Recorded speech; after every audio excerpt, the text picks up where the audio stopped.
100 years ago, Nikola Tesla discovered a healing technology that threatened the entire pharmaceutical industry. The day he died, the government seized everything.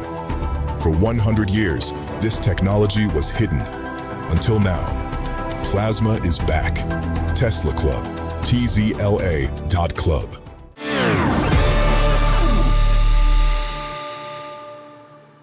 Good morning and welcome to Wednesday's episode of Trending. I hope you're well wherever you are in the world. We're going to start today's episode by talking about a school in North London that have decided to ban unvaccinated children from attending because of a measles outbreak or a supposed measles outbreak. Now, for lots of people in different parts of the world, mandatory vaccinations to go to school, to go to daycare, to get benefits from the state, things like that are already rolled out. They're already common practice. Now, here in the UK, officially, their vaccinations are a choice. They are, obviously, you're pressured significantly. You're given all the propaganda and the sales pitch. You're not given the other side of the argument, but there is no stipulations at the moment to attend school, to attend nurseries, daycare, things like that, in terms of having to have vaccinations to be able to do those things. However, this feels like an important moment. This feels like a stepping stone towards that, because whenever they want to change any type of policy, they need public support to do so. Because if you're trying to change something that people don't agree with, okay, they still do that, but they have a much harder time attempting to do it. So they need public support. So if they can create a situation where the public think that all these outbreaks, if there even is any, are caused by the unvaccinated, then all of a sudden that public support is going to build. We kind of saw the same through COVID, didn't we? Where the unvaccinated became a target. They became a stick to be beaten with, in the sense of these are the reasons that these people are the reason that we're still in lockdown. These people are the reasons that your grandma's going to die from COVID. There was so much propaganda that obviously tried to get public support to hate the people who were refusing to have that vaccine. It feels very much like the same kind of environment may well be trying to be built here. Now, my first question when there is any kind of outbreak of anything is the people that are getting sick, are they unvaccinated kids or are they vaccinated kids?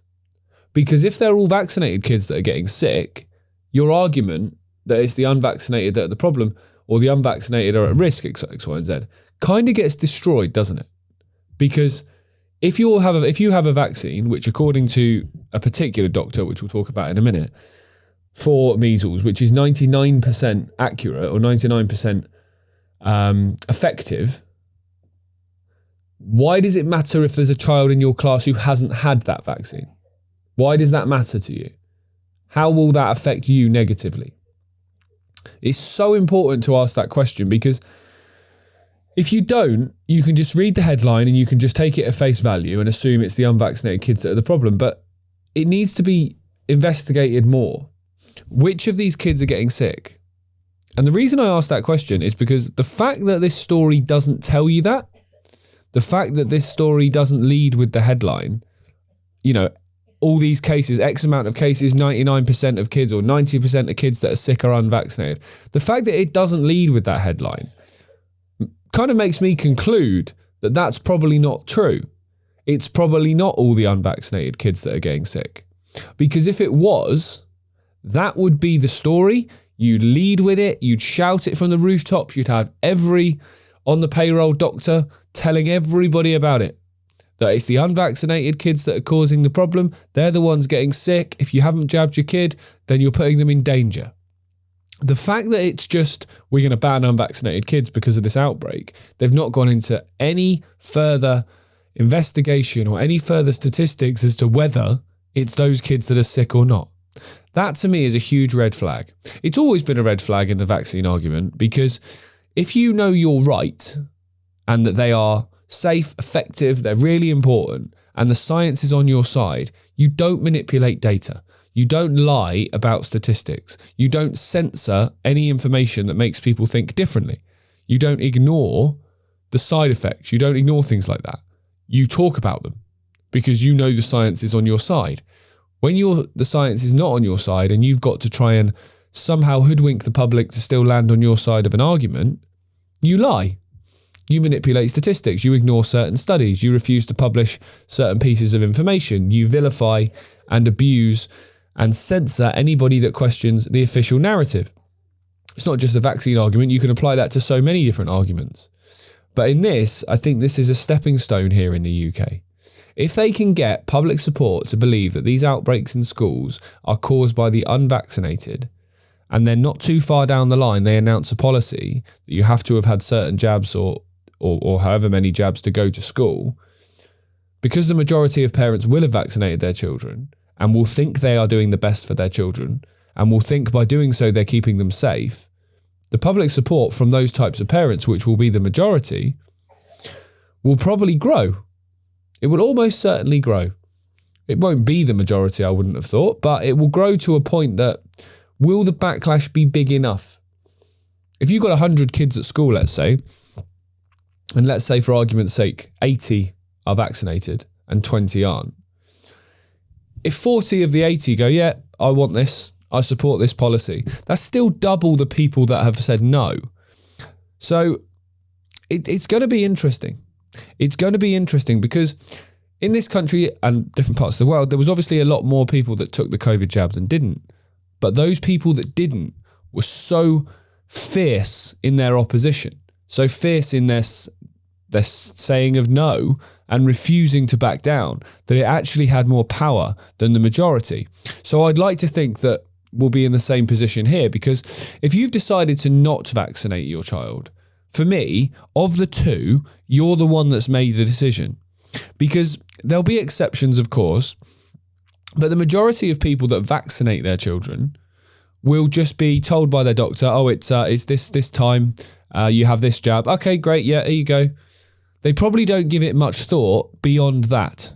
They probably don't ask the questions that need to be asked, because we still live in this world where people are brainwashed into respecting and believing and giving their power to somebody in a white coat because they think they know more, when if you ask them a couple of basic questions, they don't actually know anything. So most of those people that do that probably haven't thought it through. They've just gone along with what they're told to do. And that's most people when it comes to authority. The people that have chosen to not vaccinate, they will have done research. Nobody, or I would suggest a very, very tiny minority, don't vaccinate just because they can't be bothered to go to the appointment. For most people, it's a conscious decision that they have made based on information they have received.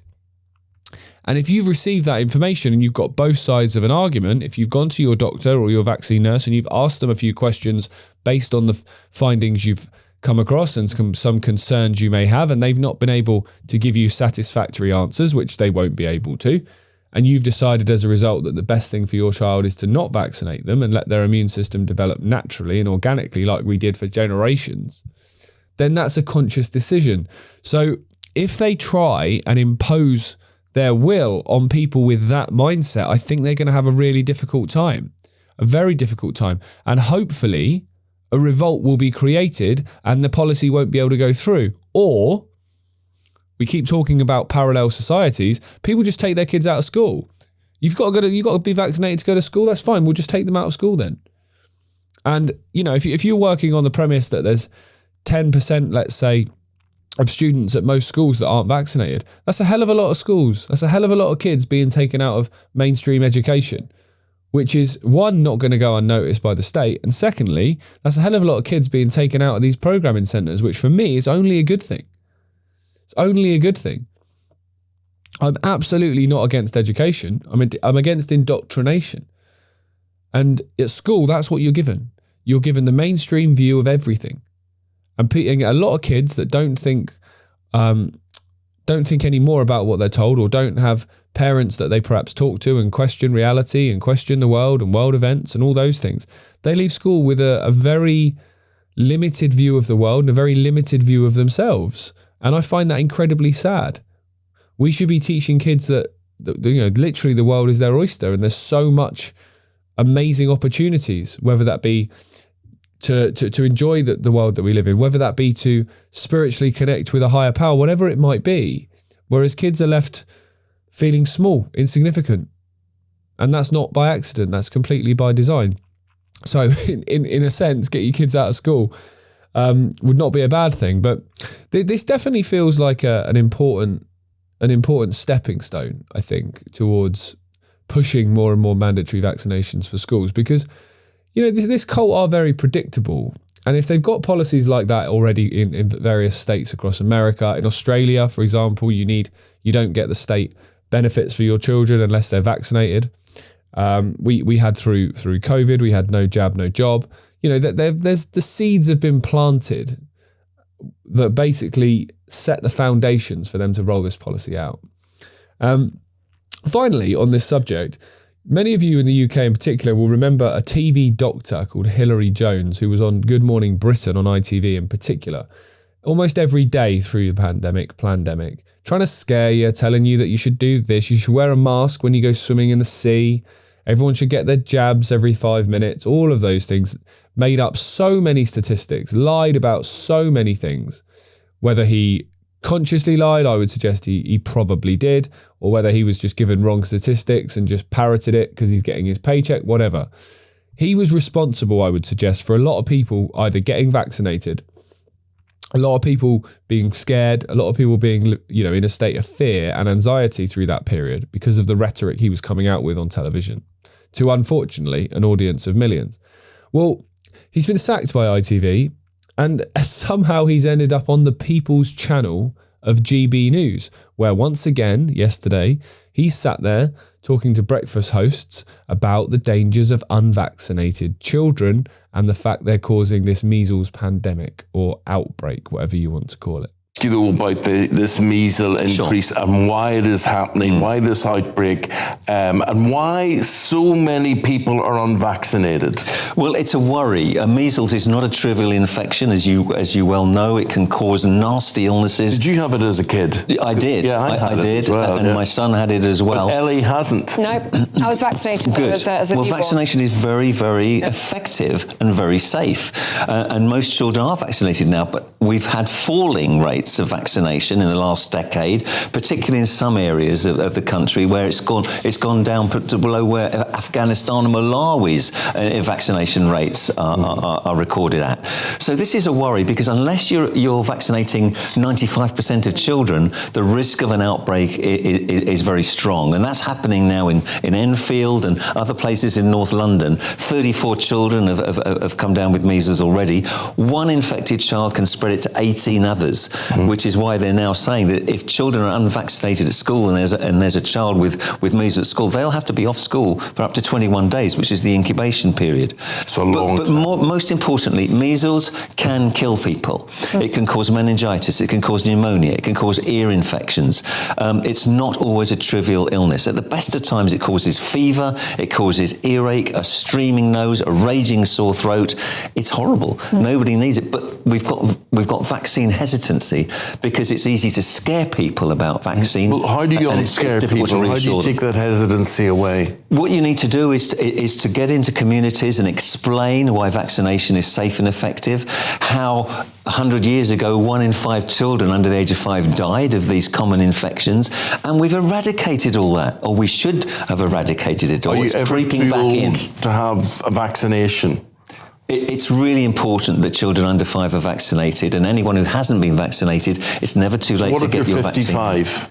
Well, if you've never been vaccinated, it's still, it's still out there and it's increasing. So you're less likely to come in contact with it if you're 55. Yes, but it's still there, and you can come down with nasty measles at any age. If you haven't been vaccinated and you're exposed to it. So anyone who genuinely believes that a station like GB News is an alternative surely has had that myth massively smashed out to pieces by this appointment.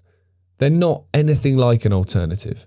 Now, I'm not sitting here blowing our own trumpet or anyone else's, but you've got to be consistent at least. Like, you might not like me, you might not like Iconic, and that's fine. I'm not here to be liked. I'm here to say what I think. I'm here to try and expose what I think needs to be exposed, as are Gareth, David, Christiana and Richard, exactly the same on the channel. But at least we're consistent. We don't change our opinions every 5 minutes because it's what's popular. We might change our opinions in time on some things based on new evidence, but we're consistent. No one's going to find a tweet from 5 years ago of us and go, hey, was this you? You've changed your tune. But you see online influencers and mainstream presenters and even semi-alternative journalists, if you want to call them that, all the time. They've completely changed their rhetoric because they're going which way the wind is blowing. And the fact that a channel like GB News that claimed to be alternative, it claimed to be the people's channel, to put the people first, had some quite good presenters in some areas in the early days, pushing back and asking questions against certain things. Now all of a sudden it's going as mainstream. And it's pretty much, in my opinion, a similar thing that's happened with the Reform Party in the UK, where to begin with, a few alternative people probably got involved, not at the top level, like your Farage and Tice's, they're the system as anyone else, but maybe in the local councils, maybe in the activist type areas. I know, for example, the MP that stood in the last election down on the Isle of Wight was a member of the Stand in the Park organisation. She was very much involved in the anti-COVID protests and so on. People like that have been pushed out. People like that have been pushed away and replaced with Nazim Zawari, or however you pronounce his name, who was vaccine minister. They're being replaced with Suella Braverman, Robert Jenrick. They're being replaced with mainstream figures, which just make the whole point of the party being alternative completely diminished, doesn't it? And GB News have done the same with this appointment. They build their audience based on the fact they are different and alternative and they're going to ask more questions. And bit by bit, they just move more and more towards the mainstream.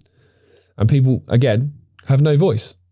Absolutely no voice. And I think channels like this one and various others, we're not going to do that. We're not there to go which way is popular. We've literally gone against the grain of 90% of the alternative media here with the exposing and the slamming and pushing back against the Donald Trump, the saviour narrative. Do you know how easy it would have been to go along with that? We'd be probably talking to 3-4 times the audience if we did that. But we would have no integrity and we'd have no credibility. We do what we believe and we do what we believe is right. We don't sell out based on what's popular or what's the flavour of the month. We'll leave that to others. Right, if you're watching with us on YouTube and Twitter, thanks for joining me. I'm going to cover a few more stories on iconic.com. We're going to talk about Elon Musk's call for the return of lunatic asylums in America. Who defines what a lunatic is? Just in time for the dissidents. We're going to talk about the police and how they're assessing Stansted Airport in North London over private flights to Epstein Island. And we're going to talk about another very dark story here in the UK. The number of potential sex offenders that are arrested every month. And this ties into a story we spoke about last week where we were saying we're focusing on and rightly so, we're focusing on the Epstein files and people in those. But alongside that, these people walk among us. And it's, I think, staggering when people realise just how many of them walk among us. I'll see you there. Don't mention the reptiles, Dave. Even less is said about the Grey Pope, who some believe to be the true ruling power in the Vatican. Humans emitting a MAC address. All of them had Bluetooth signals. I've never seen it before. Queuing up to transition their children. This is the ultimate suicide cult. What if the symbols around us every day aren't just ornamental? We lost 1,000 years of history. What if they're instruction? That state of awareness is not manipulatable.